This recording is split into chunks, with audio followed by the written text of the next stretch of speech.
Well, good morning and welcome to Frankly Speaking here on WYDC TV Big Fox. I'm your host, Frank Acom. We are broadcasting live from the Hesselson studio here on Market Street in Corning, and I'm so glad that you've joined us this morning because, as you can imagine, we're going to be talking tariffs. But we have other issues to get to as well, such as the New York State budget, some other just breaking news stories going on from the Trump administration. Let's go to a couple viewer comments from after yesterday's program. This viewer says, just an afterthought. I'm wondering how long before we hear impeach Trump again.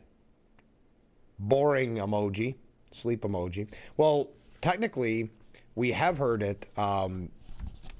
There's been a few Democrats that have called for the impeachment of Donald Trump, specifically Al Green, if you recall.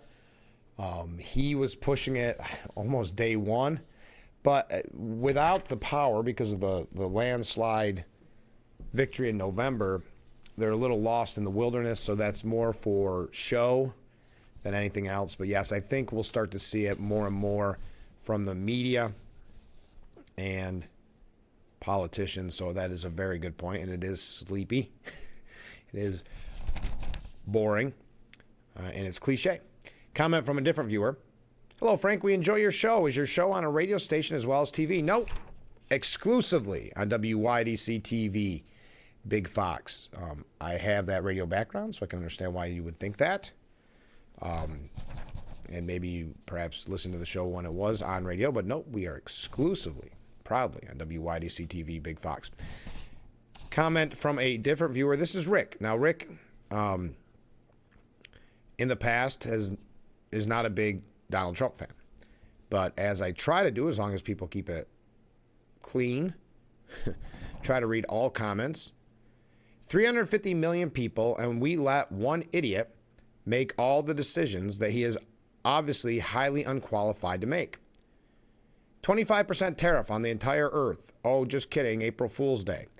He is single-handedly making the whole of the U.S. look like a bunch of chumps. It's like Trump's chumps.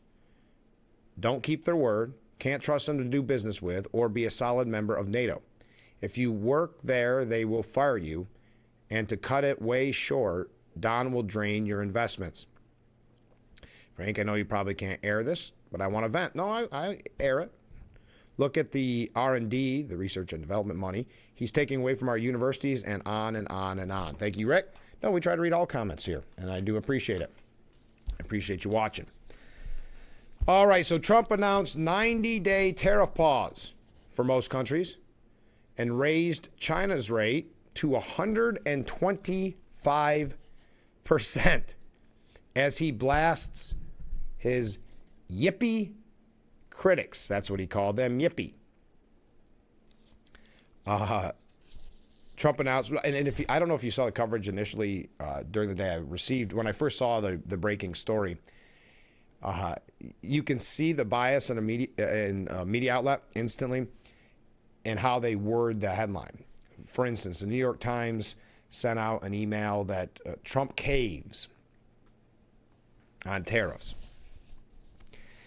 But so if you see that in the headline, know exactly what you're dealing with. It's just like when you see an article that says they're pro-Palestinian protests. You know you're dealing with a biased outlet. But President Trump announced Wednesday that his reciprocal tariff scheme was being paused for 90 days in response to overtures from dozens of countries. But because of the, quote, lack of respect from Beijing, China's import tariffs now at 125%. Trump told reporters that yippee critics and a queasy bond market were factors in his abrupt reversal.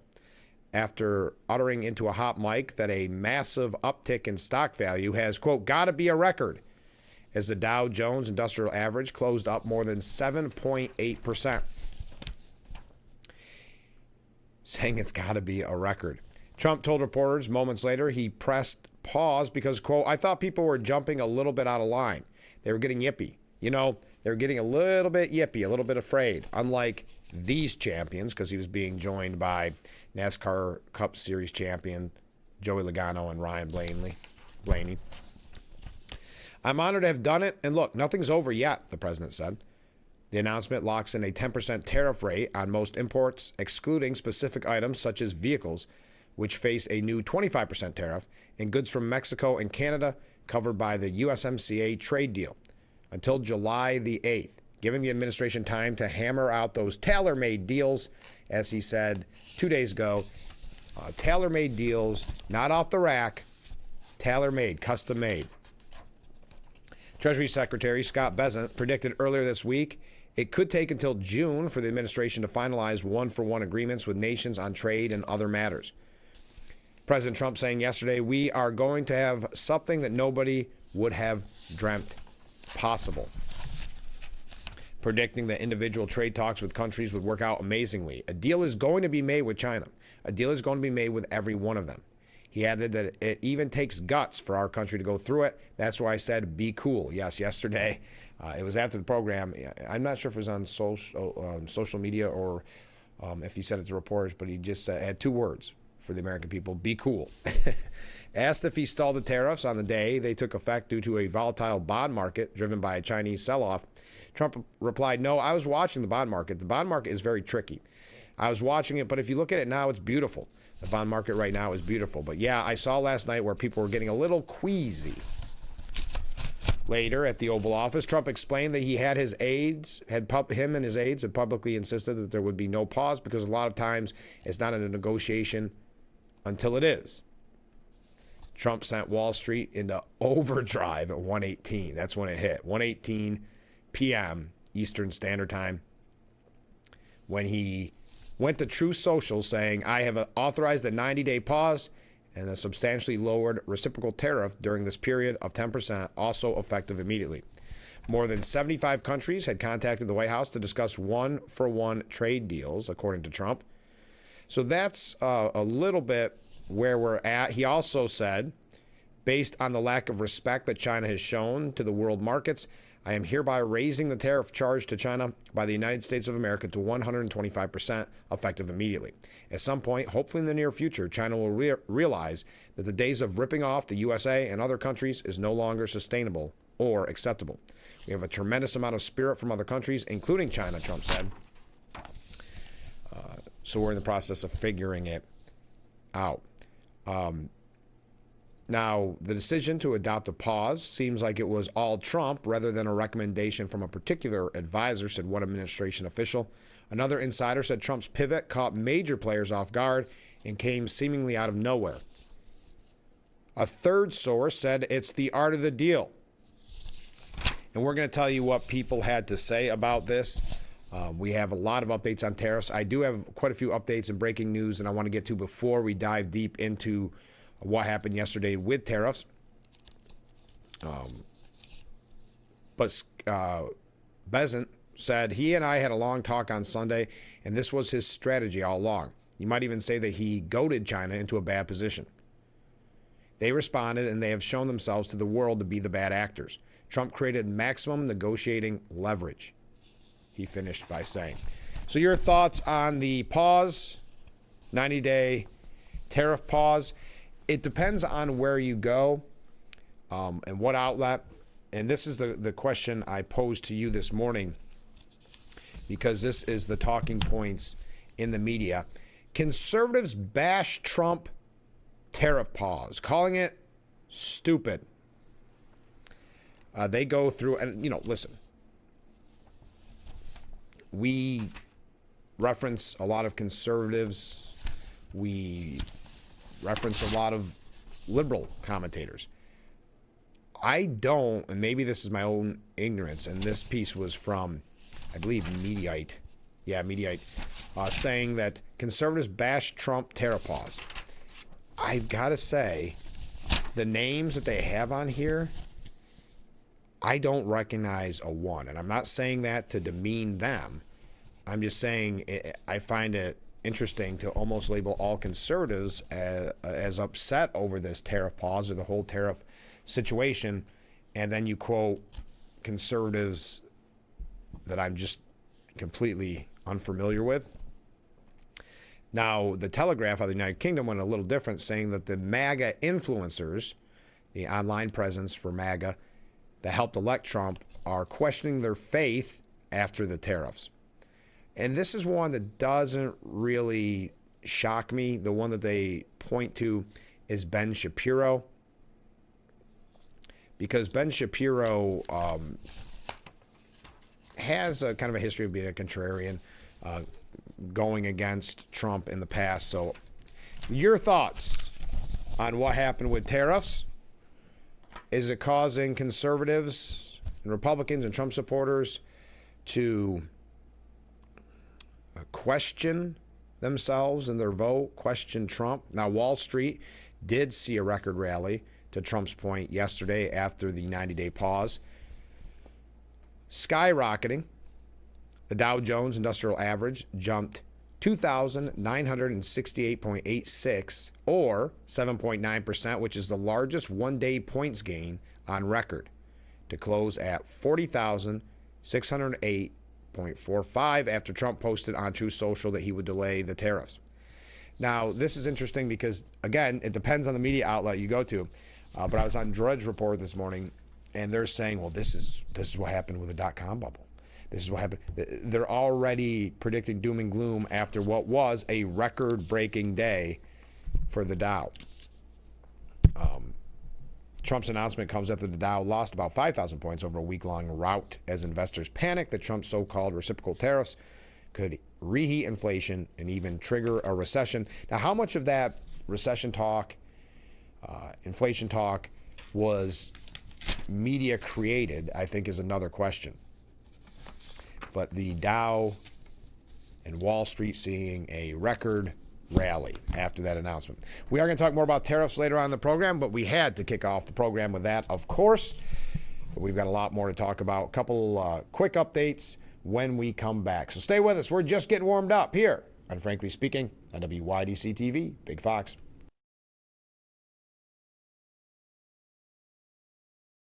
The Frankly Speaking Roof Cam, brought to you by Boss Security in Horsets. Contact them today for all your business and home security needs. We are broadcasting live from the Hesselson studio on Market Street in Corning. Thanks for joining us. Let's go to some viewer comments. Good morning, Frank. Well, good morning, Mark. The tariffs on China are now up 125%. The tariff war is on. Yeah, this is going to get very interesting, and I'd love to hear your opinion on it. Also, comment, tariffs can lead to war, is what started World War II. And also the Democrats are saying that Trump, this is a good point, saying the Trump team cashed in on stocks, buying low and selling high. I saw that article as well. Everything that Trump does to the media and politicians is nefarious. Actually, ironically, as you see Doge looking into why some of these politicians make so much money and why so many of these politicians seem to have a lot of information that we don't have when it comes to stocks. We'll talk about that a little bit later on, but thank you.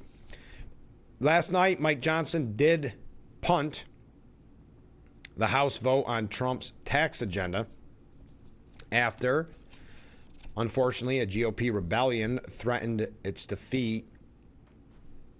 So there is now a delay on that key vote on the big, beautiful bill.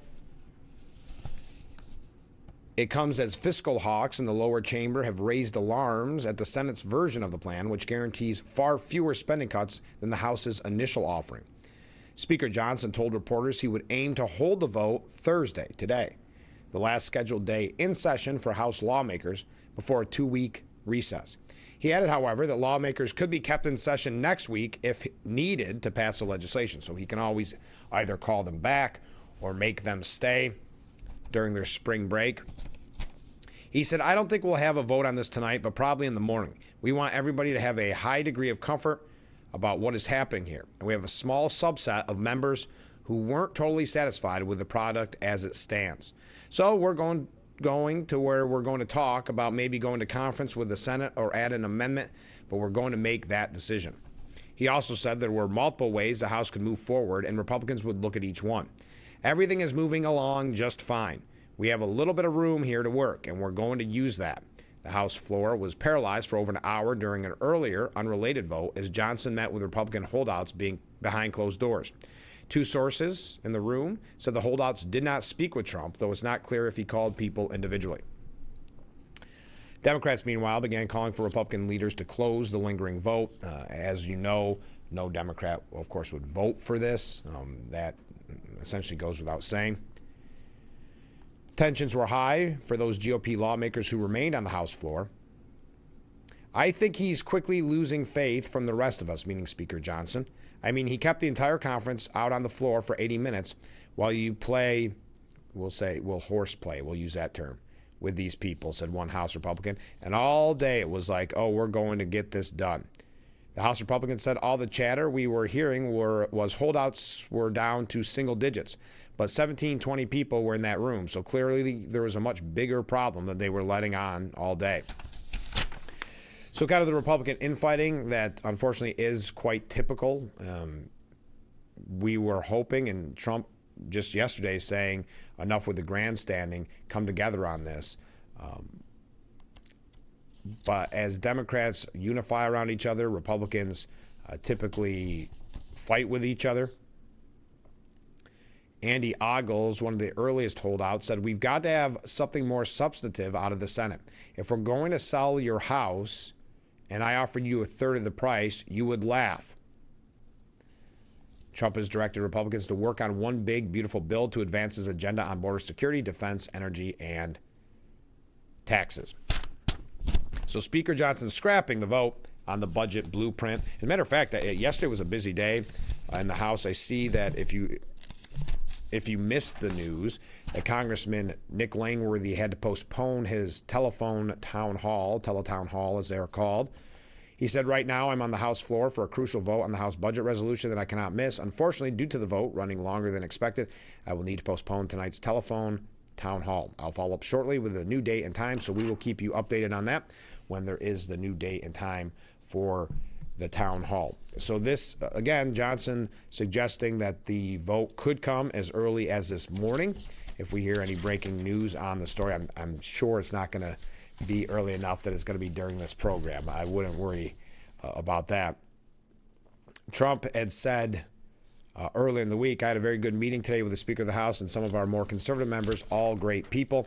I let them know I am for major spending cuts. We are going to do reductions, hopefully in excess of $1 trillion, all of which will go into the one big, beautiful bill. But we must get the bill approved now.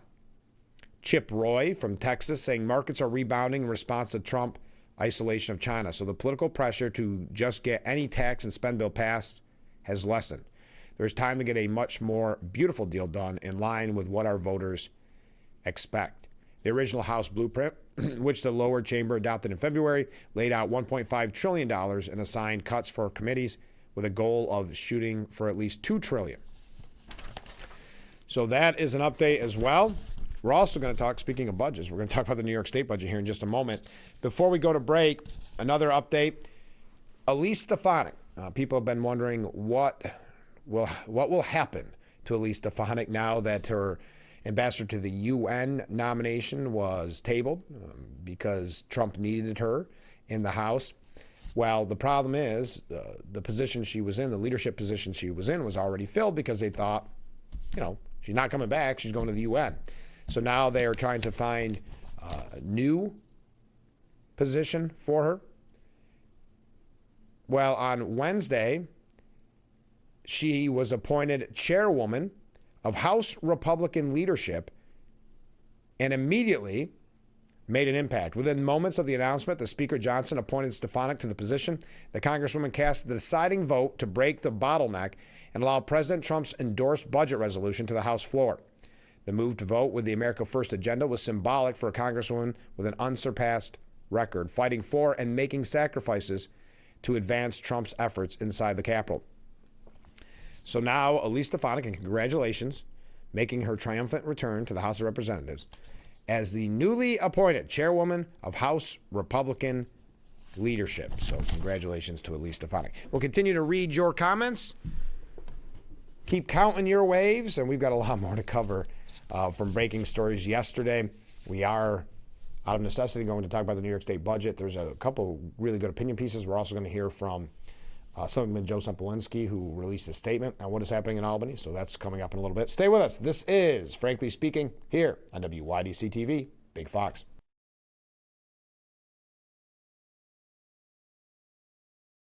The Frankly Speaking Roof Cam, brought to you by Boss Security and Horseheads. Contact them today for all your business and home security needs. Welcome back as we broadcast live from the Hesselson studio here on Market Street in Corning. A comment from a viewer: do you think Trump and his buddies bought low and are now selling high? Just a thought. There's a lot of media that is suggesting that, but that comes as no surprise from the media. A lot of bias and interesting headlines this morning. As I mentioned originally, when I first heard the breaking news, I can't remember exactly where I was, that Trump had suspended the tariffs, 90-day pause, except for on China. The headline from the New York Times was breaking news: Trump backs down on most reciprocal tariffs for 90 days. Backs down. So yes, I did see that on various outlets suggesting that it was some type of money grab. I don't think that's the case at all.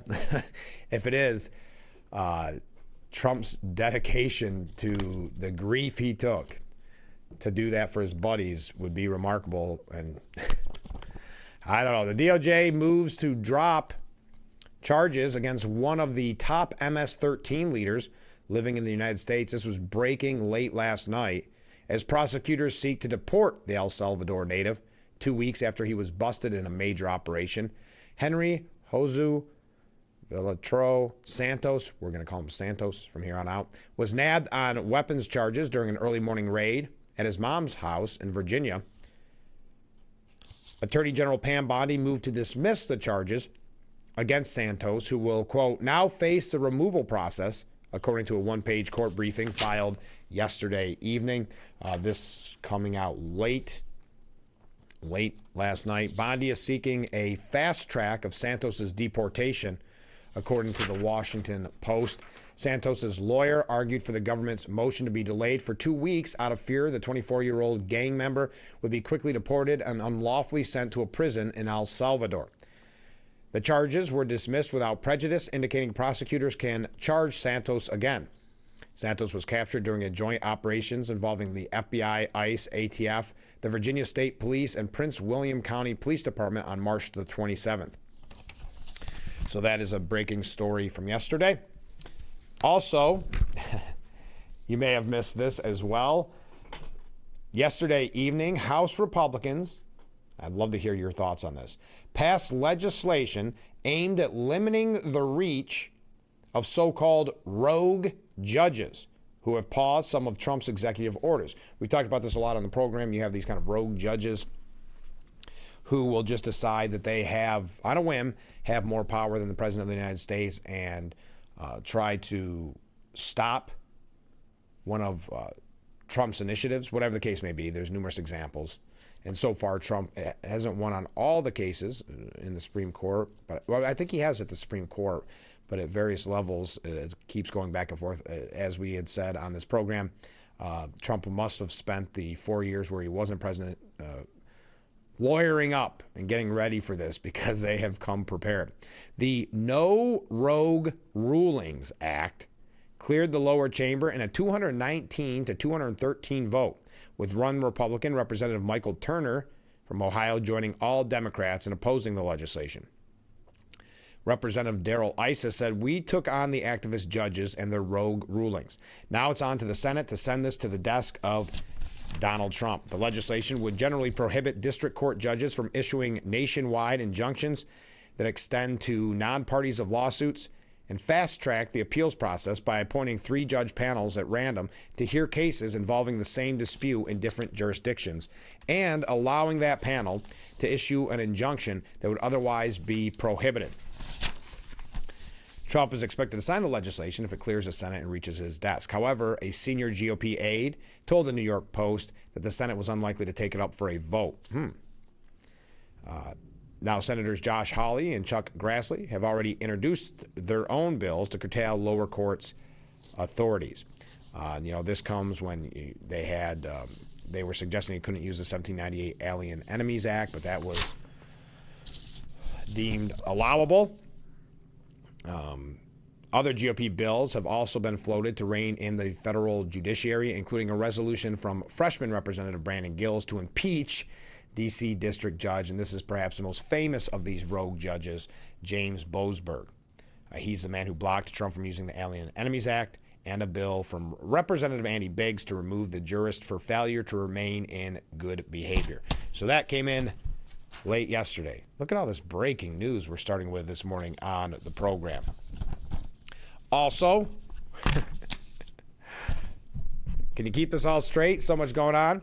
Trump signed an executive order yesterday undoing what he called the dumb Obama-Biden showerhead regulation.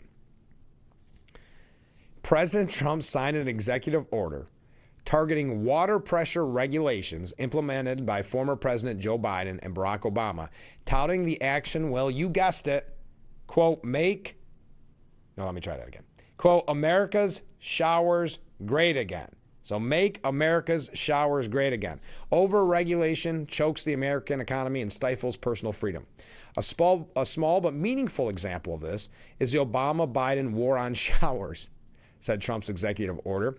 The president's order scraps multi-thousand-word regulations defining the word showerhead, authored during the Obama administration and reimposed by the Biden administration, after Trump relaxed the showerhead water flow standards during his first term.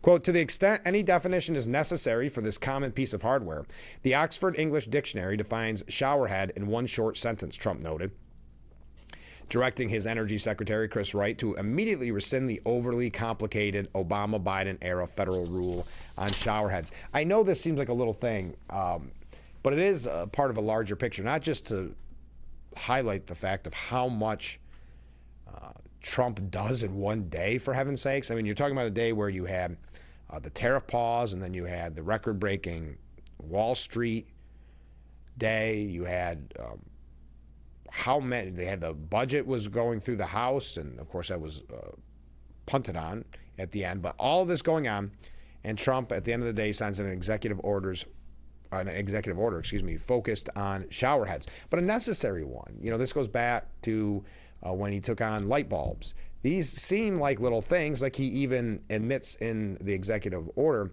but they're, at the end of the day, they are about overregulation, which stifles business, and about personal freedom. It's about this idea of big government, big bureaucracy going after you in ways that you may not even be aware.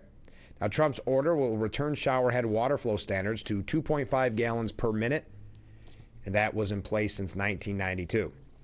President Trump is restoring sanity to at least one small part of the federal regulations, said the White House.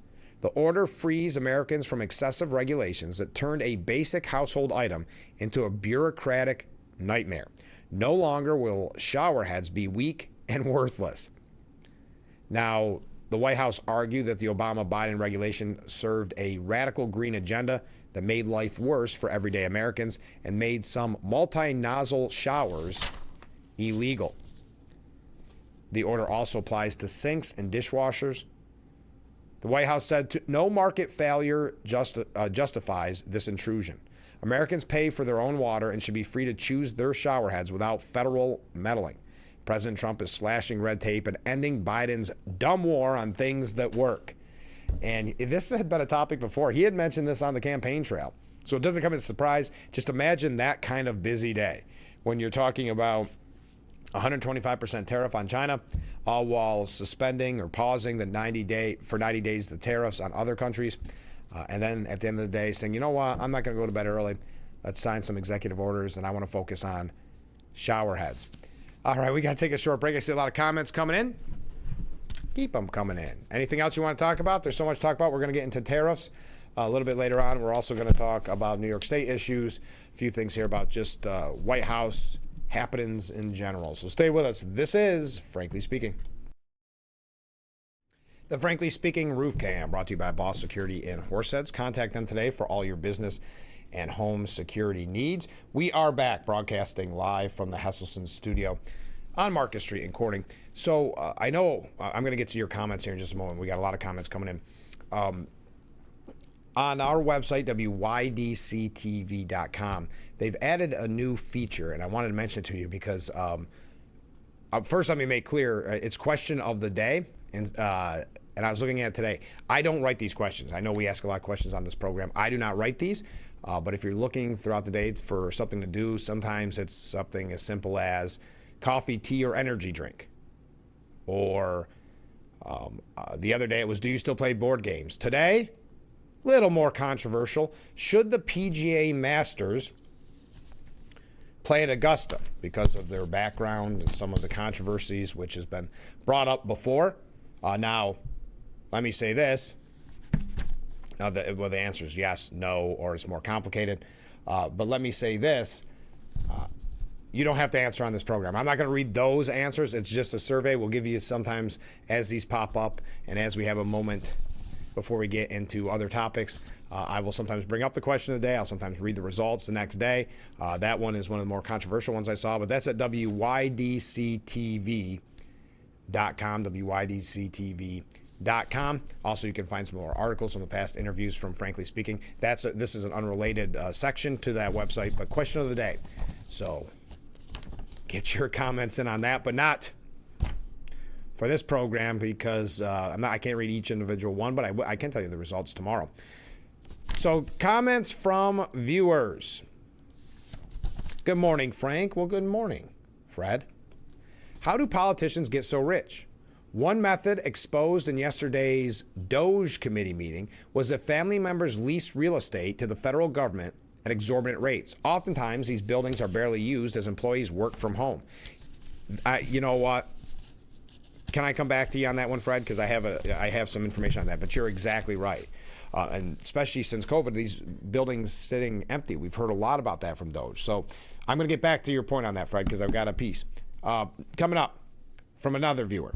One huge problem with any judge is the length of their term. It is very hard to get rid of them when they go off the rails. We know that for sure in New York. We sure do. That's a great point.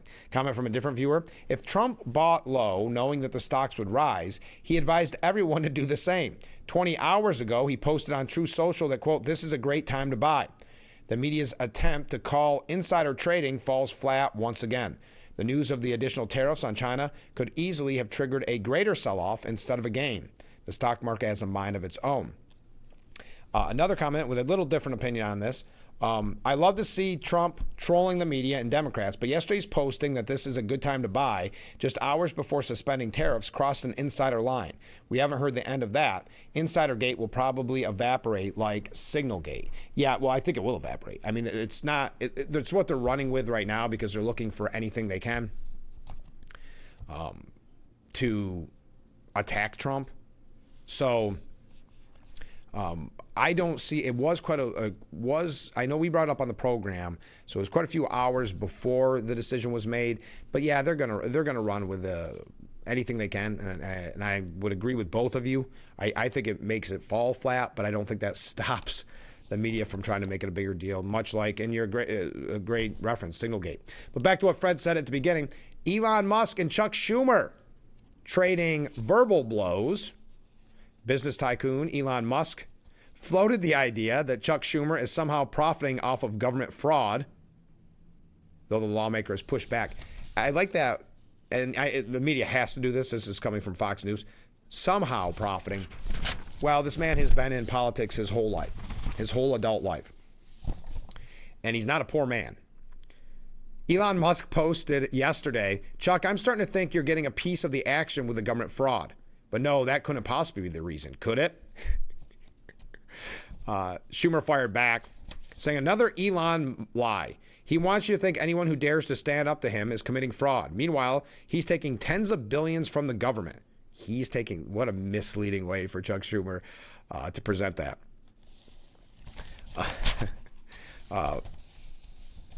Make no mistakes, what Elon Musk is doing is, as Social Security is cutting benefits. The lies just never stop. And they work. Like I said, Schumer's been there forever.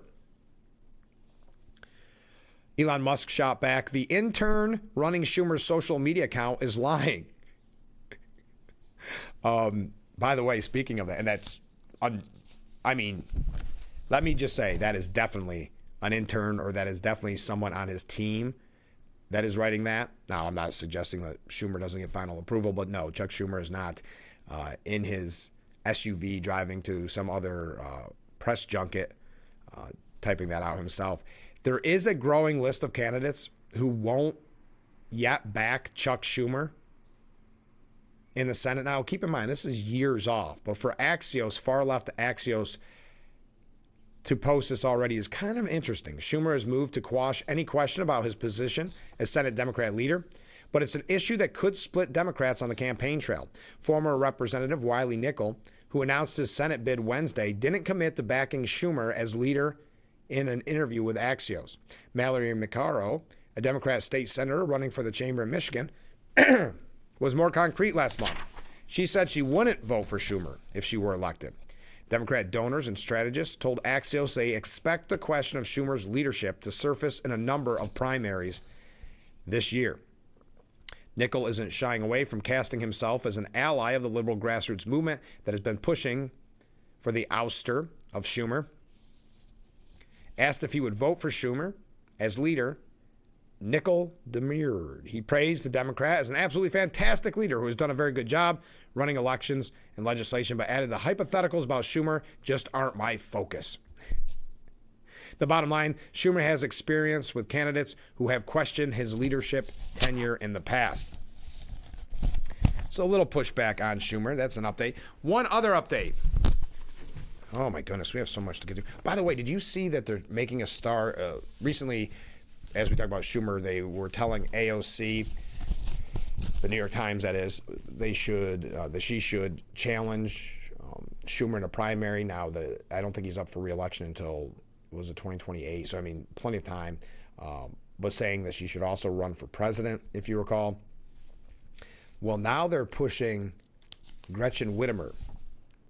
According to, and not the New York Times, I shouldn't say that. Should have worded that differently. It's the Washington Post saying Whitmer stands out from Democrats as she addresses Trump's tariffs. Michigan Governor Gretchen Whitmer, I always say that wrong, I apologize. A potential 2028 presidential candidate sought to distinguish herself from fellow Democrats who have been strongly criticizing Trump and his tariffs, offering a more nuanced assessment during a speech emphasizing bipartisanship in Washington. So she stands out from Democrats. Interesting headline, isn't it? So prepare, as Gavin Newsom is trying to make himself kind of more moderate and turning off some Democrats, and AOC still far left. You're going to see people trying to become the front runner. Harris is the front runner in polls, but you got to keep in mind that's most likely because she spent $2 billion. So she has the name recognition, but Gretchen Whitmer stands out from Democrats. Something to keep an eye on. All right, we got to take a break. We'll read your comments when we come back. Again, Trump announcing that 90-day tariff pause, as you are undoubtedly aware by now, with the 125% tariff on China. Your thoughts on that? Your thoughts on yesterday? Very interesting political day. We've got some other things we're going to get to. I do want to get to New York State issues. That'll be coming up here pretty soon. So stay with us. This is Frankly Speaking here on WYDC TV, Big Fox.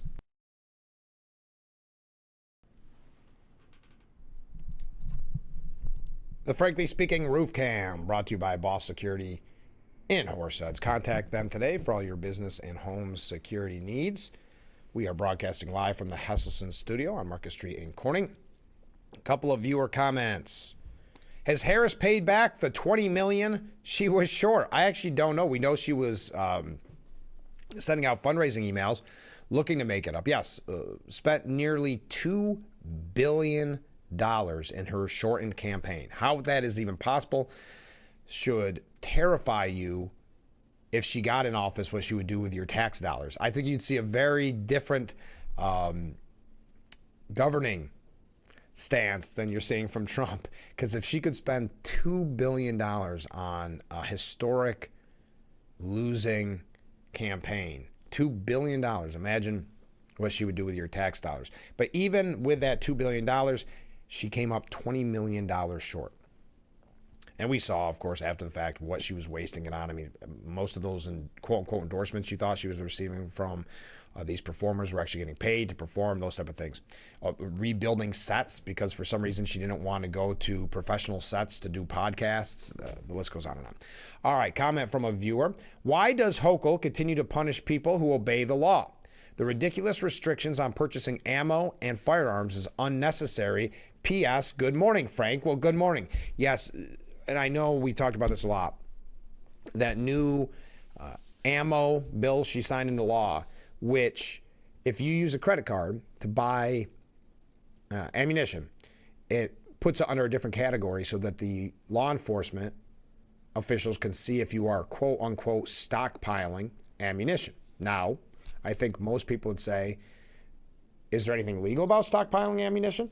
Why are you scared of people stockpiling ammunition?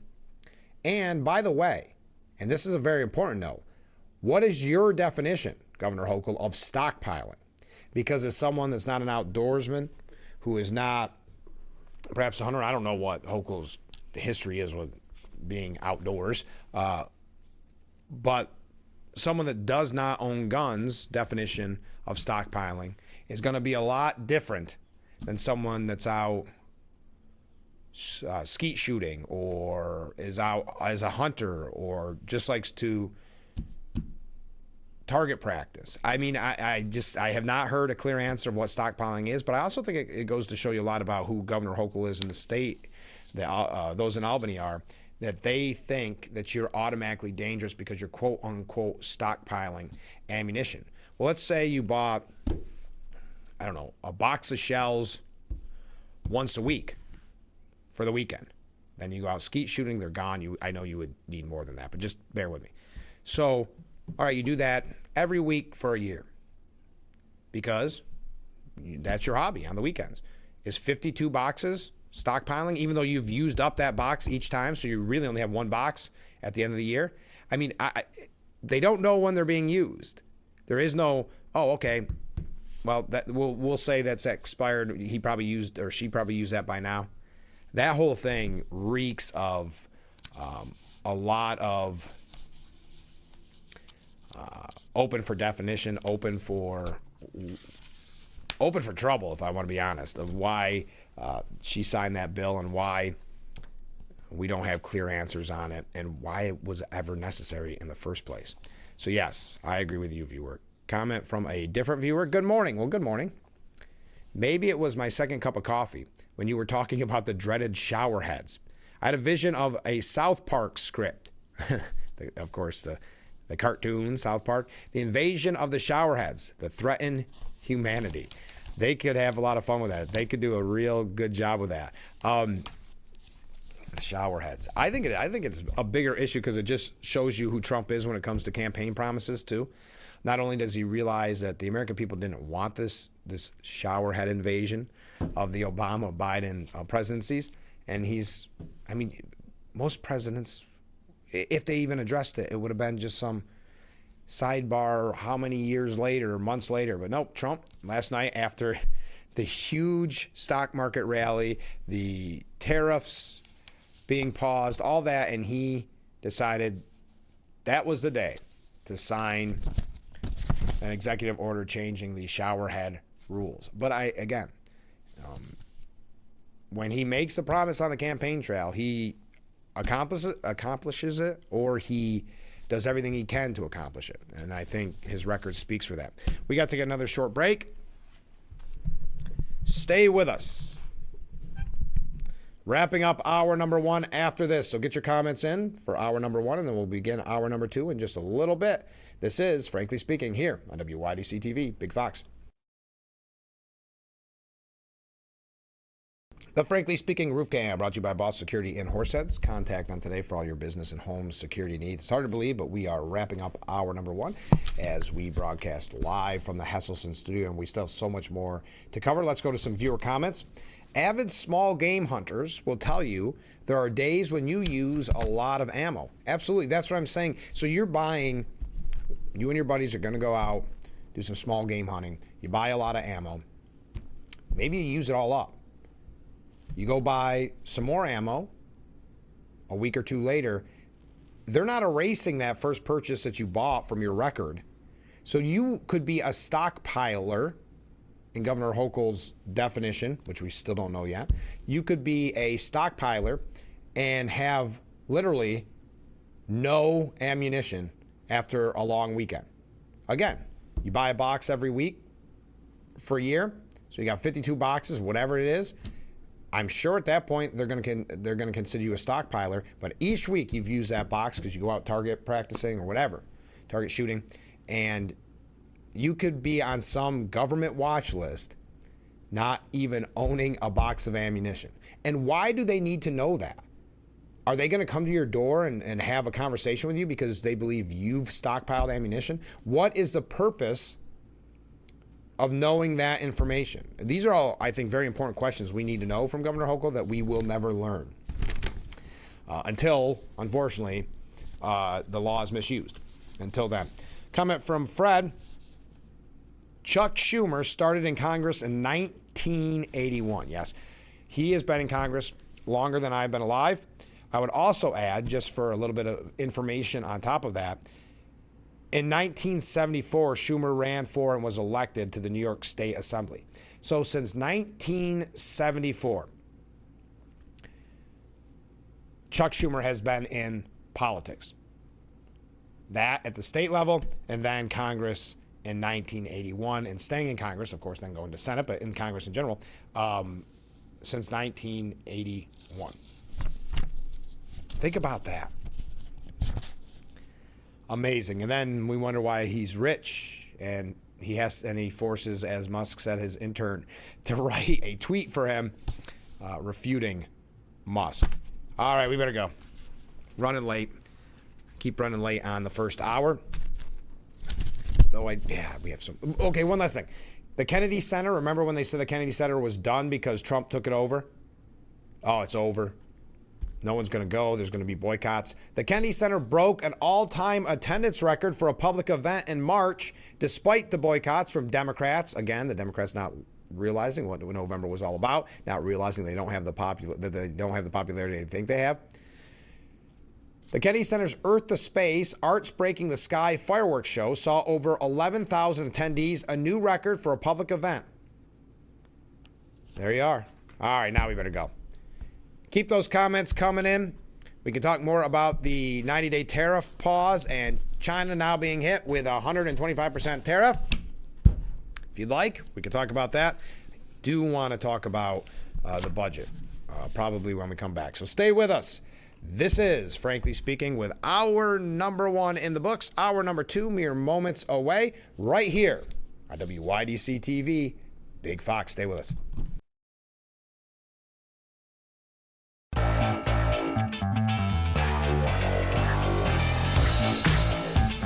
And here we are, hour number 2 of Frankly Speaking, here on WYDC TV, Big Fox. I'm your host, Frank Acom. As you know, we are broadcasting live from the Hesselson studio on Marcus Street in Corning. And we have a few viewer comments to get to at the top of this break. We're going to go to New York State issues, which we kind of inadvertently did as we talk about Governor Hochul. We've got some really great points from viewers. A brick of .22 caliber bullets contains 1,000 rounds. Is that one purchase a stockpile? We've come a long way from when shooting competitions were school events. Well, I agree with you that, yes, I would believe that would be considered stockpile, especially if you bought 2.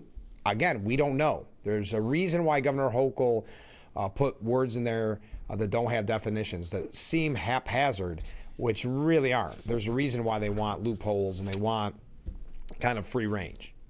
But I can't agree with you on Fred the school events, because there's a great organization with the Corning Hawks that we've had on in the program, definitely in the radio days, but I believe we've had on since the TV program came on. They do an amazing job with shooting sports. Scope is involved in some way. We'll have to get them back on the show, doing amazing work. So I know you didn't mean anything by it, Fred. I'm just saying, when I first learned about that, I was jealous because I didn't have anything like that when I was in school, and I wish we would have. Comment from a different viewer. My neighbor has 50 butter knives. Should I be worried? This is America. There is no such thing as stockpiling. I couldn't agree more. But again, you could be stockpiling and at the end of the day not have one single bullet in your home. Because it's not as if they say, okay, well, he bought this and he probably went out hunting and used most, if not all of it, so we're going to erase that one. No, what this is doing is counting the amount of ammunition you've essentially had in your life if you use a credit card. I see other comments coming from viewers. We're going to get to those in just a moment. Oh, I wanted one thing about tariffs, because we're going to talk about tariffs. Chris Matthews was on Morning Joe yesterday, and I want to get your take on this. Chris Matthews said the whole thing with Trump right now, and I take the view that he's going for real here. You know, when he said last night in a black tie that he won the election in 2020, he's still lying about that. When he went out there and sold Trump University and the Trump shuttle, remember you could go to Washington to New York and back again on the Trump shuttle. All those things are disasters. The casinos in New Jersey, disaster in Atlantic City. All those times, Trump said, I really believe this. This is really true, when he was lying. He was wrong. I think this time in the Republicans, what's different is this time the Republican Party is still almost brain dead in its inability to say, no, you're wrong. We believe in free trade. As you said a minute ago, the Republicans have long believed in free trade. They believe this is the answer. Interlocking economies around the world. So brain dead. Republicans are brain dead. I like that Chris Matthews and Morning Joe have seemed to have learned their lesson from the November landslide victory of Donald Trump and Republicans. By the way, on the New York State issue, New York House Democrats are demanding a meeting with RFK Jr. over the health funding cuts. In a letter to Kennedy, the lawmaker said New York could lose roughly $400 million in health funding under the Trump administration. So I find it interesting when they demand it. Hakeem Jeffries is involved somehow. The lawmakers gave Kennedy a deadline of April 22nd to fulfill the request for a meeting. All right. Let's go through the New York State budget quickly. Assembly Speaker Carl Heastie made a bombshell bid to reduce Governor Hochul's power in the budget negotiations because of this disagreement over her policy demands. He introduced a bill that would allow lawmakers to continue getting paid if state budget talks drag on with no end in sight past the annual April 1st deadline to pass a spending plan. So Carl Heastie, obviously a Democrat, having trouble with some of these policy issues that Governor Hochul wants to push through. But instead of doing your job and getting the budget passed by April 1st and reaching a deal, now he wants to pass a law that makes sure that all the politicians in Albany still get paid if negotiations continue. Now, the legislation was not introduced in the state Senate, where Deputy Majority Leader Mike Gianaris said tensions were growing over Hochul's asks, including those concerning involuntary commitment and discovery laws. So this was born out of frustration. Listen, I think, I don't want to speak for everybody here on the program, but I think if you go into your job and your boss says you have until April 1st to get this job done, whatever it is, and you have plenty of time to work on it, I think there's going to be some repercussions if you don't get that done by April 1st. Not in Albany, not if Carl Heastie has his way. He'll make it so they get paid no matter how dismal the job they're doing. He also said, we are not trying to go to war with Hochul over this. Continuing paychecks to lawmakers if the budget is late. Unbelievable. I would be shocked if it doesn't go through. Now, Joe Sempolinski, Assemblyman Joe Sempolinski, and friend of Frankly Speaking, former congressman, chair of the Steuben County GOP, he says that people lose faith in Albany for a reason, sending out this press release yesterday with this statement. The governor and the Democrats in the legislature want taxpayers to foot the bill for a budget of more than $250 billion. It's out of control spending and out of control taxes. Instead of doing the responsible thing and finding ways to cut that and save taxpayers' money, the governor is failing at the basic functions of government. School districts, cities, towns, and villages are facing budget deadlines, and they can't move forward without a state budget in place. This is the fourth late state budget in a row. Governor Hochul said a few days ago that she's not in any rush to get a budget passed. That's irresponsible, and it leaves people twisting in the wind. This is why people lose faith in government. The most fundamental function of government is to pass a one-time budget. Let me try that again. An on-time budget. It's something Democrats in Albany seem incapable of doing. Again, this is Assemblyman Joe Sempolinski. Albany's tax and spend culture is why New York leads the nation in outmigration. These budgets are irresponsible and indefensible. Attracting more people and businesses to New York starts with a responsible state budget that cuts spending and keeps more money in people's pocket. People are mad at the dysfunction in Albany and have every right to be. Sadly, incompetence is business as usual in New York State. It's not fair to the hardworking citizens of the Empire State. Boy, we got a lot of comments coming in. I can't wait to read those after our next break. But the New York Post editorial board specifically looks at the policies that Governor Hochul is pushing through in this budget and is asking her to stick to her guns for as long as it takes to get her modest reforms locked in on involuntary commitment and discovery law. No harm is being done as stopgap bills keep state government going at previous spending levels, and it's ridiculous that lefty legislators are refusing to accept fixes that voters overwhelmingly back. And we had that poll for you yesterday that shows New Yorkers overwhelmingly want reforms to involuntary commitment and discovery laws. Again, she's trying to make these laws a bit less toxic, not a lot less toxic. New York's discovery rules will still be easily the most pro-defense in the nation. It still won't be easy to get the serious mentally ill off the streets and into psych hospitals. Yet the legislature keeps coming back with compromise offers that fundamentally reject her tweaks. Oh, and legislators' noses are out of joint because their paychecks get withheld during that impasse. Yes, now wanting to change the rule that if they can't do their job, they still get paid. They just want to lock in the $252 billion spending plan with yet more tax hikes before it becomes obvious it's not truly balanced. The governor clearly has the vast majority of New Yorkers on her side. The longer the standoff goes, the more the public will realize how little the legislative leaders want voters paying any attention. Don't bend, Governor. Hold out to Labor Day if you need to, or even Christmas, to get for public safety issues. And that's why they also continue. I know I'm going to run a little late, and I do want to get to your comments. Albany, the far left in Albany, are stalling the budget because they hate criminal justice. It boils right down to it. It's pretty cookie cutter. I mean, look at bail reform, look at the HALT Act, look at their fight against discovery law changes and involuntary commitment. And again, it's a smidgen of changes from Governor Hochul.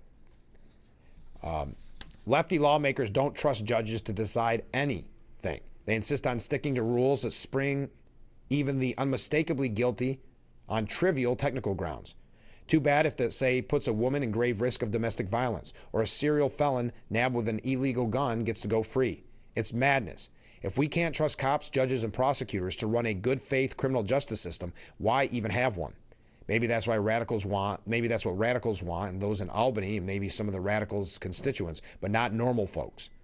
Ditto with their lack of trust in cops taking in mentally ill people who clearly need help and may pose a danger to themselves and others. Now, some in Albany are changing their tune on that a little bit after a couple brutal attacks in New York City that were splashed on the front pages of the Post and elsewhere.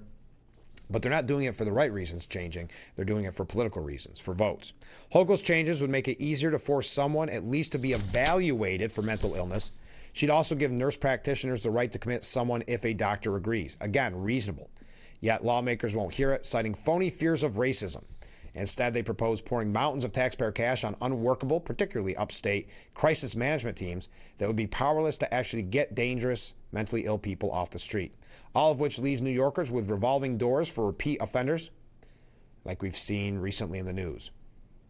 When will the sensible retake control of the asylum or state capitol? They finish with. By the way, the Trump administration canceled dozens of student visas at NYU, CUNY, and other New York schools. I'm sticking with New York issues for just a moment. I even want to say, because we talked about Cornell yesterday, the list is not here, but New York colleges are reporting students' visas have been abruptly revoked by the Trump administration, with at least some 50 international students affected statewide as part of a nationwide crackdown on who gets to study on American campuses. All right, now we're going real fast through New York issues so we can get back to the federal. Billy Joel, the singer, Billy Joel donated $50,000 to Andrew Cuomo's mayoral bid, his campaign for mayor. But Bill Maher says Andrew Cuomo's mayoral bid is doomed from the nursing home death scandal, saying you can't trust that guy's judgment. I don't think he's going to get past the nursing home thing. Politics, he told Chris Cuomo this too, by the way, Andrew's brother. Politics is a high wire act. One bad decision can make people go, I'm sorry, I can't trust that guy's judgment, or they don't. I know what's going to happen. Anyway, said that to Chris Cuomo. Let's take a short break, because when we come back, tariffs and all of your comments. We got a ton of comments coming in. Keep those comments, keep those waves coming in. We'll be right back with Frankly Speaking here on WYDC TV. Big Fox, stay with us. We are back with Frankly Speaking here on WYDC TV. Big Fox. I'm your host, Frank Aiken. We're broadcasting live from the Hesselson studio here on Marcus Street in Corning. We have so many comments coming in. My goodness. I missed a couple of them. We'll get to, well, no, maybe I'll be able to get to all of them. Let's get right to them, shall we? As I frantically try to put them all together here. Here we go. First up from a viewer. The key point of the shower head and dishwasher issue is that Congress never gave the executive branch the power to regulate a consumer's use of water. Yes, for the power to regulate navigable waters and to control water quality, but not to control an individual's consumption of water. This is the basis of successful state attorney general's lawsuits on appliance water use standards. This is not silly at all, but cuts to the core of executive overreach. Thank you very much.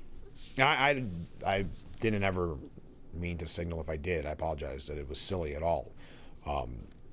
I think it's silly in the sense that it's a story with everything else going on, in the sense that but silly wouldn't be the word I would use. It's interesting. It's an interesting story to me. Comment from a different viewer. Hey, Frank, Sergeant Dave here. Hey, Sergeant Dave. Good to hear from you. If Hochul can check your credit card report, isn't that invasion of privacy? Glad I'm here in Pennsylvania. So if you buy bulk ammunition, let's say 1,000 rounds to get a better price, are you going to be put on a terror list? I'm retired PD and used to shoot in competition. And it's good to hear from you, Sergeant Dave. I don't know the definition of stockpiling. I don't think anybody does. So yes, 1,000 rounds would probably, I think we should assume that the number is going to be on the quote-unquote conservative side, meaning it's not going to be a lot of ammunition that's going to put you on the stockpile list.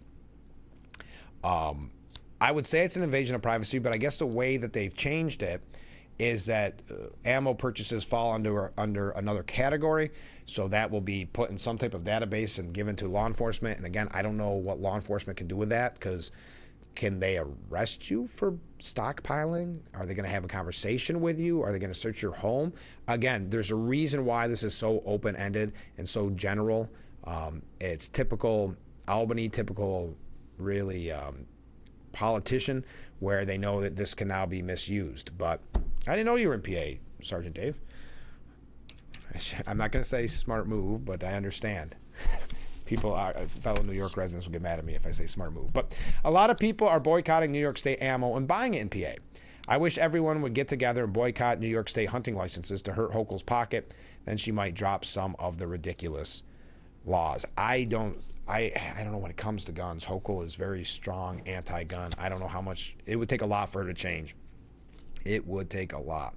But I know a lot of people do boycott buying ammunition in New York for a myriad of reasons. One being there's background checks, right? And now with a stockpiling rule. Comment from a different viewer. Talking about shower heads, members of Congress and Senate should be compliant first and prove it was pictured. And prove it with pictures, excuse me. Also, they should use their own money to convert, not stipend funds or favors. Thank you very much. Budget not in place. The governor should be fined and not paid, as well as the members of her cabinet. I think, well, I agree. There is a job to do. That job is to have a budget in place by April 1st. Has not happened. Looks nowhere near done, to the point where Carl Hastie is now trying to put forth a bill that would make sure that these politicians that did not do their job still get a paycheck as they work at way past the expiration date of the day it was due and still get paid. I mean, they don't even try to hide this anymore. They don't care if you're going to be upset at them. As long as they're getting paid. At the end of the day, as long as they've got the money in their pocket, they don't really care what you think, right? Oh my goodness, so many comments coming in, so many waves coming in. Thank you, everybody. We're going to talk a little bit more about tariffs here in just a little bit. We also had a comment about, and I didn't mean to skip over this, and I've got to do some more research. We will talk about it in a little bit. But the Corning Penny Post school budget is the usual smoke and mirrors, says this viewer, saying that they cut anything but the fat. And I understand that was going to be released. I have not seen all the specifics yet, so thank you for bringing that to my attention. Because I had heard some rumors about what that budget was going to look like, and this is coming off of piggybacking off of a very expensive budget increase last year that failed the first time because I think many in charge thought, because they had been approved time and time again, that they really didn't have to sell what they were doing to the people. They learned the hard way that they did. Then they obviously get it passed. That's normally the case. Let's face it, it's a story as old as time, and it's not just at the school level, but they'll come in with some huge number. Let's just, for fun, we'll come up with a huge number. The budget is $100 million, and voters get outraged, and they go, $100 million, there's no way.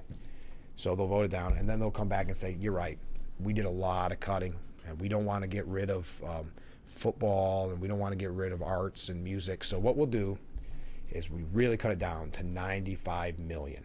And people will say, oh, that's great, when $95 million is way too much. And these are all fabricated numbers. But what I'm saying is, it's a story as old as time. They come in with a higher number knowing that it'll scare you, so then they look like heroes when it's a little bit lower. But for whatever reason, as so many people in the state complain about taxes in New York and leave in droves, still, when you have a say over the budget in a direct way, meaning the school budget, still normally gets voted in, and the increases just keep coming. So we'll have more on that in just a little bit. But I already got to take a break because I'm reading your comments and taking up full segments, and I do appreciate that. Though on tariffs, when we come back, of course, I don't know if you heard, but the Magnificent Seven stocks, as they're called, amassed more than $1.5 trillion in market value yesterday.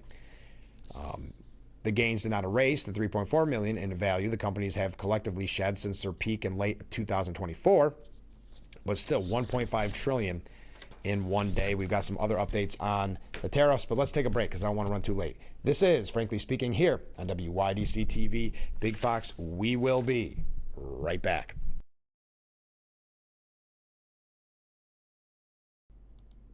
We are back. Lost the power to the roof cam. We'll get up there a little bit later on and fix that. But we are broadcasting live from the Hesselson studio here on Market Street in Corning. Let's go to viewer comments. When your favorite food is on sale, you buy extra and you put it away. Why is ammo any different? Sure, if it's on sale. But again, even if let's put that aside and let's say it's a great sale and you buy a ton. Okay, that's great.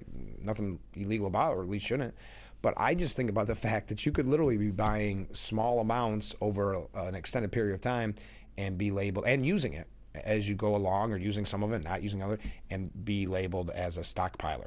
Comment from a different viewer. Governor Hochul started this ammo problem when she put a charge every time you buy ammo so you wouldn't buy more at one time. Thank you very much. Jack wonders, when I was in the southern tier of New York high school, when high school students would drive to school with a rifle on the rack in the rear window of their pickup, teachers would even come out to the parking lot after school to check them out. School shootings were non-existent. What caused the change? That is beyond my pay grade, Jack. There's a lot of questions that come from that. What has changed? There's a lot of theories on that. But yes, times were different back then, but what has changed? Great question. Coming from a different viewer, what's next? She is out of her mind, meaning Hochul, and shame on anyone who votes her back in. Thank you very much. Now, back to tariffs. The Canadian Prime Minister quickly pledged to negotiate, quote, new economic and security relationship with the United States after the pause on the tariffs. The pause on reciprocal tariffs announced by President Trump is a welcome reprieve for the global economy, said Canadian Prime Minister Mark Carney. As President Trump and I have agreed, the U.S. President and the Canadian Prime Minister will commence negotiations on a new economic and security relationship immediately following the federal election. Now, the federal election for them is held on April the 28th. Carney is widely expected to keep his post as Prime Minister, as polling shows the Liberal Party will easily maintain control of the Parliament. Carol Levitt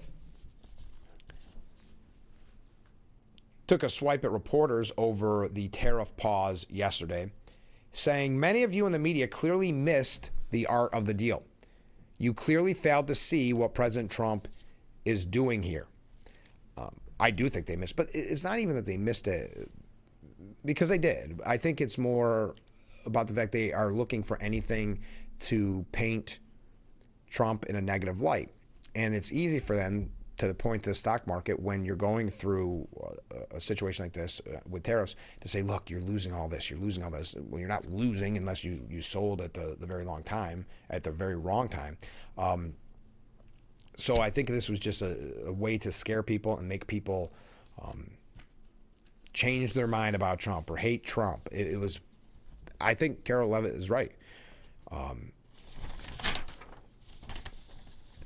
That they just missed the point altogether. Now, Trump says he'll take a look at exempting some larger U.S. companies that were hit especially hard by tariffs. I'll take a look at it as time goes by. We're going to take a look at it. There are some that have been hard. That there are some that, by the nature of the company, get hit a little bit harder. We'll take a look at that. You almost can't take a pencil to paper. It's really more of an instinct than anything else. Some companies, though, through no fault of their own, they happen to be in the industry that is more affected by these things than others. You have to be able to show a little flexibility, and I'm able to do that. You have to have flexibility. I could say, here's a wall, and I'm going to go through that wall. I'm going to go through it no matter what. Keep going. And you can't go through the wall. Sometimes you have to be able to go under the wall, around the wall, or over the wall.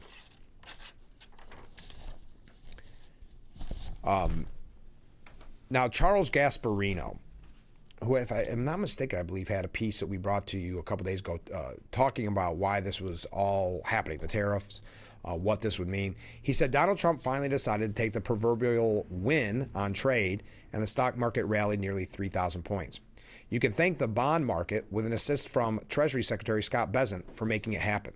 We have been hyper-focused on how the stock market dropped ever since Trump declared trade war on the entire world, how he kept upping the ante, demanding ever higher degrees of compensation from our trade partners, even those who appeared to be acting in good faith and wanting to negotiate peace. Trump's trade war was a reflection of his own often stated desire to level the playing field, ending our perpetually large trade deficits with the world. Also, certainly in the back of his art of the deal mindset was an attempt to maximize leverage in negotiations. He was also goaded by two of the most hawkish and protectionist advisors to have ever set foot in the White House, Howard Lutnick, the Commerce Secretary, and Peter Navarro, who holds the title as senior counsel to the president. Pushed aside until recently, that is, was Scott Bessent, a veteran Wall Street financier who saw a middle ground, doing deals with countries but not engaging in outright wars. The hawks seem to be firmly in control, even as markets around the world continue to crater, the U.S. stock losing trillions of dollars in value. Trump continued to ignore olive branches from the EU, which stated publicly it wanted zero tariffs with the U.S. on many goods. Trump even kept toying with Israel, one of our closest allies, after Benjamin Netanyahu told him he'd eliminate all tariffs on U.S. goods, wipe out the trade deficit with the U.S. That long game came to an end Tuesday night in the form of a bond market rout for the ages. Main Street can weather some stock market falls, but the U.S. has $36 trillion in bonds in circulation, much of it in foreign hands, that we use to finance government operations. The bond market is also the plumbing of the economy because it also sets interest rates on consumers and business loans. If the U.S. can't sell its debt, it can't pay for stuff like Social Security, the military, or plug our enormous deficit. In other words, when bond prices fall and their interest rates spike, it could spell economic disaster. That's what the bond market was signaling Tuesday night. Real panic as the yield on the 10-year bond shot to 4.51%. The yield on the 30-year bond jumped above 5%. Someone was unloading bonds en masse amid the trade turmoil. A recent Treasury auction didn't go so well, adding to the upheaval. Market experts speculated hedge funds were unwinding some complex trades. Even worse, Charles Gasparino was told that the CEO of a major financial institution, that one of our biggest foreign holders of treasuries, the Japanese, were unloading U.S. debt in huge quantities.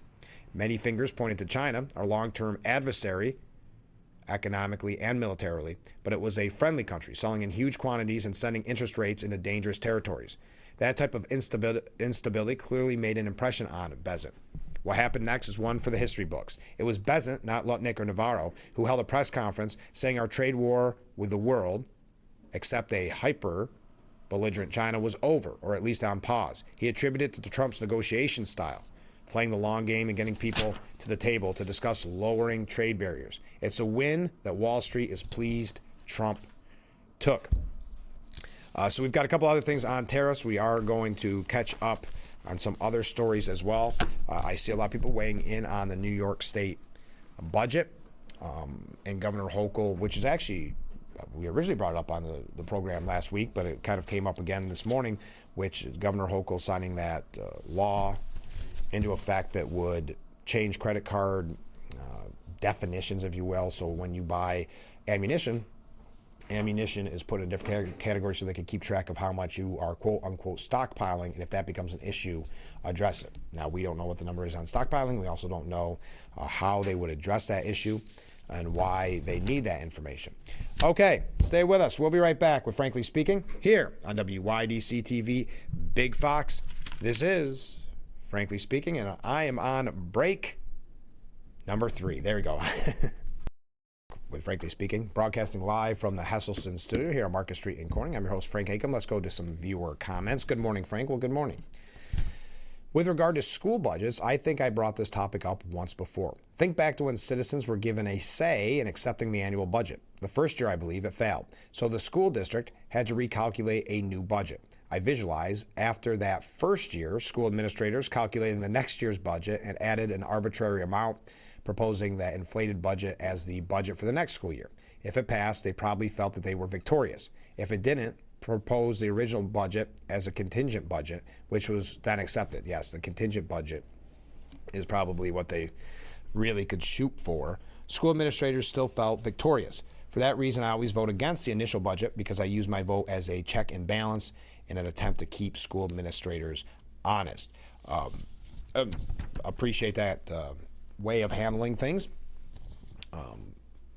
I do believe, and it's history. I mean, it's in Washington, it's in Albany, it's in school. They're always going to give the higher number. And let's face it, use some scare tactics that if you don't pass this, we're going to lose. It's never, lose some administrators or something like that. It's always you're going to lose what? You're going to lose band. You're going to lose arts. You're going to lose the football team. It's always the ones that are going to directly affect you the most, that tug at your heartstrings. It's never losing the waste. And that's not any local ones specifically, local school district, just in general, just like in Albany, it's just like in Washington. So thank you for that comment.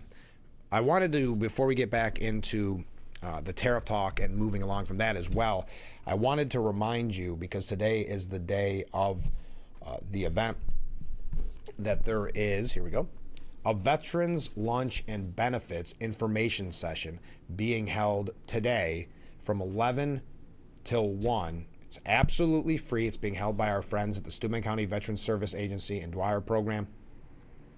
This is for vets. It's also for their family or caretakers.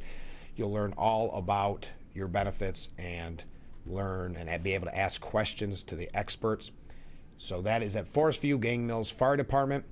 For more information, you can contact them. You see that number on the bottom of your screen. But today is the day, and I didn't want you to forget because I know we have a big vet contingency here, and we do appreciate you always joining us, and we thank you for your service. Okay, Trump's tariff pause rightly reset the global trade conversation to the big question: what to do about China. And it is interesting that it did bring that topic back to the forefront. One that is talked about in some, I guess you would say, more conservative circles. Occasionally, we've had experts on this program talk about the real adversary that we have in China, and that China wants to be the world superpower, that they actually kind of believe that they already are or very close to being the world superpower, along with Russia. And with the help of Iran, that's changed a little bit, but still something to keep in the equation. So we've talked with experts about it, but there's so much money to be had in the China market and so much money flowing to politicians from that market that they don't want to take on the tough challenge. So very often the topic is not discussed out in the open, let's put it that way. So not paused yesterday were the tariffs on China. They actually were increased. Not just because Beijing came back at Trump with its own tariff hikes, nor only because it had abused its privileges ever since President Clinton welcomed it into the world trading system 3 decades ago, but because its central planners are now aiming at manufacturing, a naked threat to every other country's national security. China's state banks have pumped $2 trillion in loans into the country's private industries these last 4 years, financing not only a ton of new factories, but massive automation at existing ones, and so a 30% plus growth in exports over 2023 and 2024. The country's factory output is now larger than that of 5 major industrial powers, all combined. That's the U.S., Germany, Japan, South Korea, and Britain. Again, thanks to massive state intervention that has nothing to do with free markets or fair competition. And that makes no sense except as an effort to put everyone else at Beijing's mercy. Now is absolutely the time to blow up this relationship before Chinese trade becomes something our economy can't function without. And just go back to when there was issues with the supply chain with China towards the end of COVID. Remember what disruptions and costs that caused here in the United States? That should have been a real clear sign and a real awakening to people that we needed to distance ourselves from China. As it is, Treasury Secretary Scott Bessent is right to say Washington now retains the upper hand in any one-on-one trade war, since China exports roughly 5 times more by value to us than vice versa. Note that much of the rest of the world has been responding to China's games with higher tariffs, and now may well need to do more if Beijing tries to divert products from the U.S. market to theirs. Meanwhile, the one-on-one talks can firm up U.S. trading relations with our allies rather than pushing them into Beijing's clutches. And no, we don't pretend this was Trump's plan all along. He doesn't think that way. He often makes moves by instinct, sees a reaction, and adjusts accordingly. And this is coming from the New York Post. Now his team has 3 months to settle with our allies and other trading partners while his pro-growth policies on energy and deregulation kick in, and Congress locks in the 2017 tax cuts and the rest of his program. The road to the golden age is solidly on track. Now, Trump also blamed his predecessors, not necessarily China, for the trade imbalance, saying China is very capable. And I don't blame China for what happened. I blame the people sitting right behind this desk or another desk.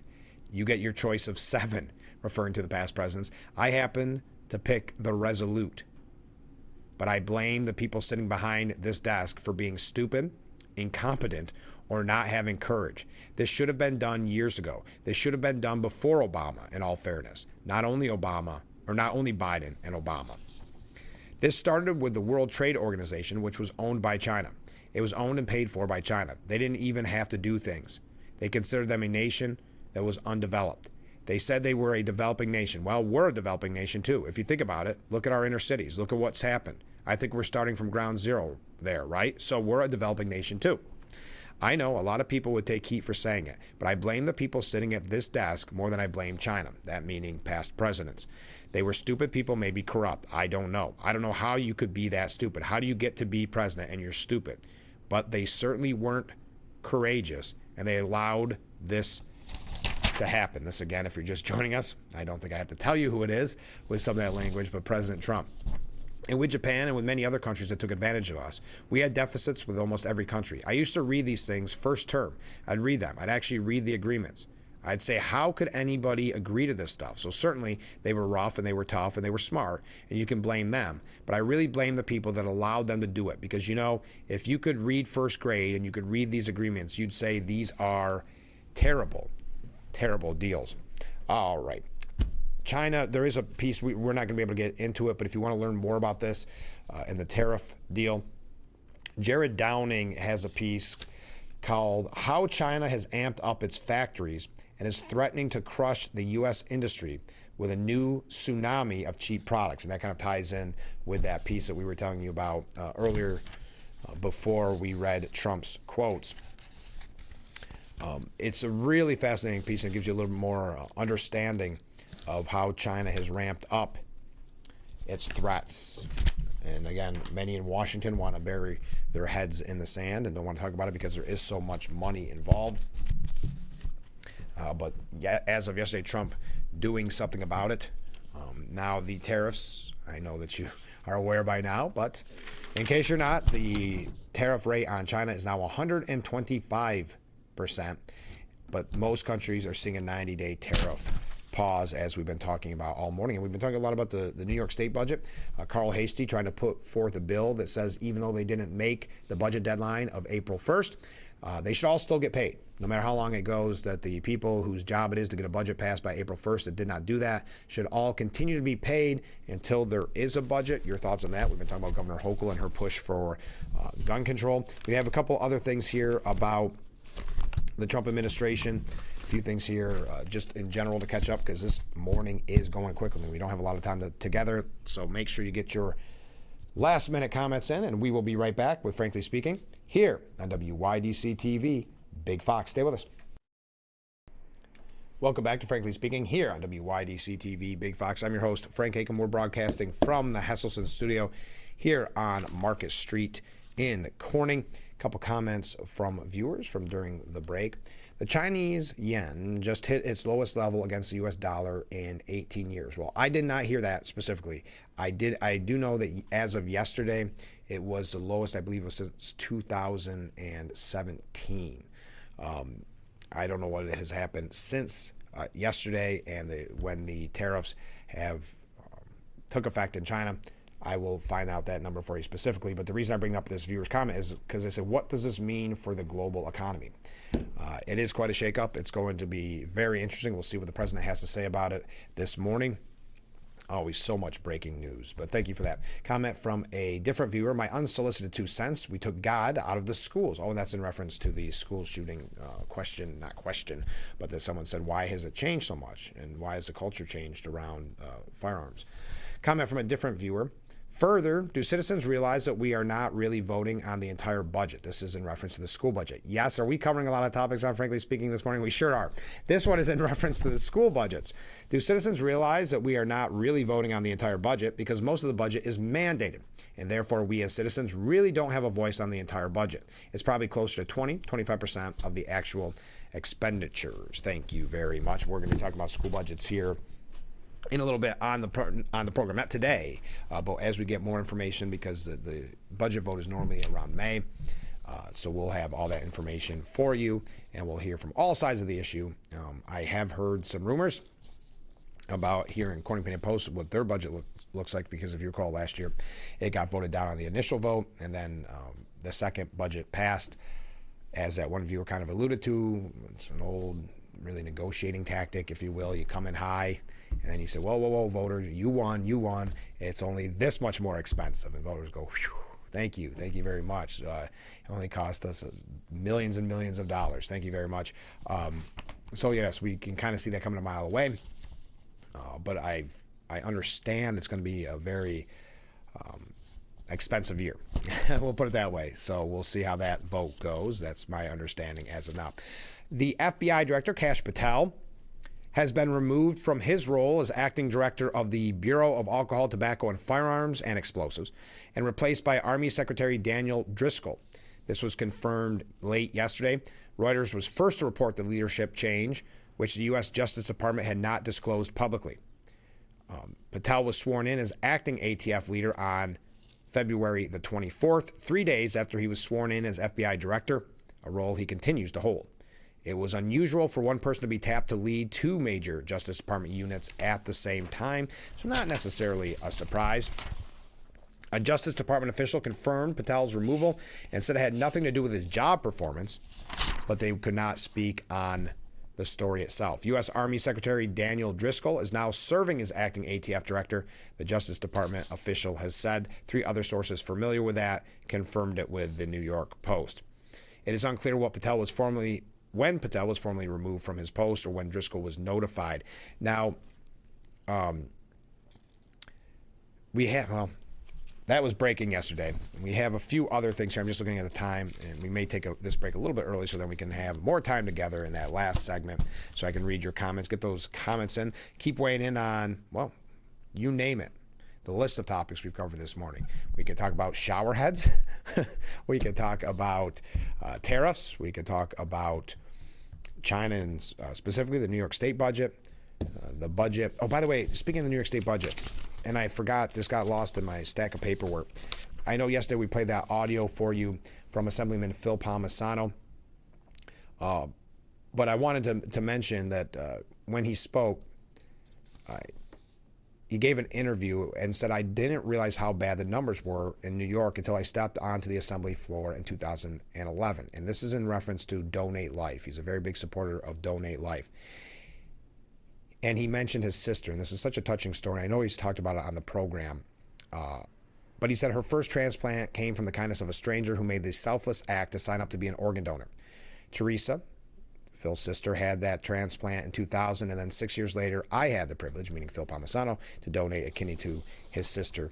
Teresa passed back in 2013. But I tell people she was the lucky one. She had 2 transplants. Some people never receive one. So next time we have Phil Palmisano on the program, we will talk to him about that. But I mention it because it's Donate Life Month, and we appreciate him sending that audio yesterday and saying a little bit about his story yesterday. So now we take a break. Stay with us. This is Frankly Speaking here on WYDC TV, Big Fox. We are back with Frankly Speaking, broadcasting live from the Hesselson studio here on Marcus Street in Corning, wrapping up today's edition. Let's go to a couple comments before we do just that. Good morning, Frank. Well, good morning. I would counter Carl Heastie, bill, and bid to get paid for not passing the budget. I propose that for every day the budget is late, that all members of government lose $500 a day. I think that's a great idea. This is interesting because the optics are so bad that you would think he would be embarrassed to put it up, because it's one of the things you could say about that is when there is no budget, they don't get paid. So kind of a punishment. When you start talking about this is Carl Heastie, mind you, we're going to take away that one thing that people could at least say was a positive, and we're going to get paid. Because at the end of the day, we don't care about the optics as long as we get our paycheck. That is what he's signaling to you. I mean, I think he's sending a very clear message with that bill that he doesn't care how bad that looks. They're doing it for the money. It's amazing. So I like your idea. $500 a day penalty. Who's going to propose that? And they're not going to have too many friends in Albany. Ken from Horseheads writes in, Hochul's handlers aren't stupid. They think that making a law that forces credit card companies to track and submit information on people buying ammunition will slow down the purchase of ammunition for the honest people that are buying ammo for hunting and target practice. If there is someone that is planning some kind of nefarious activity, they'll buy from different shops and with cash and these type of things, which isn't being tracked. And who knows, possibly a follow-up law will be passed to make it illegal to buy ammunition with cash. I probably shouldn't have said that, Ken, because I think if they heard that, that will probably be the next bill. But yeah, they're trying to do it just like they did with the background checks on ammo and all that. They're trying to slow down the process, that extra tax they put on it, because they don't want you to buy it. Now they're trying to scare you because they don't tell you what the definition of stockpiling is. So scare you away from buying it. I believe you are right. Quickly, let's go through a few things as we head out the door. President Trump on Wednesday ordered the Justice Department to launch an investigation of Anonymous, which is the name of the book, author Miles Taylor for leaking during his first term, and into former cybersecurity official Christopher Krebs for attesting to the legitimacy of the 2020 election.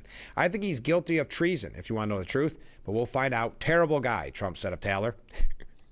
So he orders the DOJ to investigate that author, Miles Taylor, because Trump believes he is guilty of treason. All right. Oh, in New Jersey, the Democrat governor of New Jersey has ordered the state's police department to stop cooperating with immigration officials. The orders came from New Jersey Governor Phil Murphy and New Jersey Attorney General Matt Platkin, according to New Jersey's Immigrant Trust Directive. All right. Oh, House GOP readies COVID probe, as now we learn. We're jumping around a lot out the way out the door. Representative Ronnie Jackson is gearing up another investigation of the origins of COVID-19 and wants to bring Dr. Fauci and a U.S.-based coronavirus researcher credited with working on the blueprint for the SARS-CoV-2 back before Congress. Jackson spoke about his plans to investigate both COVID and reported cases of Havana syndrome among U.S. diplomats days before the leak of a bombshell Defense Department report revealing that 7 U.S. military service members contracted COVID-19-like symptoms after participating in the World Military Games in October 2019, in Wuhan, China. Now we're out of time for today's edition. Thank you. Oh, I know I do this every time. Whoopi Goldberg on The View says that Trump does not represent America. We don't want this. So the person who just won in a landslide victory back in November, that is not what we want. I guess we meaning the people at The View, who I don't believe speak for the whole nation. I don't have time to read more comments. I see some more comments coming in. We'll bring them up on tomorrow's program. Thank you to everybody who joined us. You can keep the discussion, the conversation going. Don't forget, we talked earlier in the program about the question of the day. Go to WYDCTV.com, WYDCTV.com. And we'll be back tomorrow morning with Frankly Speaking here on WYDC TV, Big Fox. Have a great day, everyone. Look forward to seeing you tomorrow.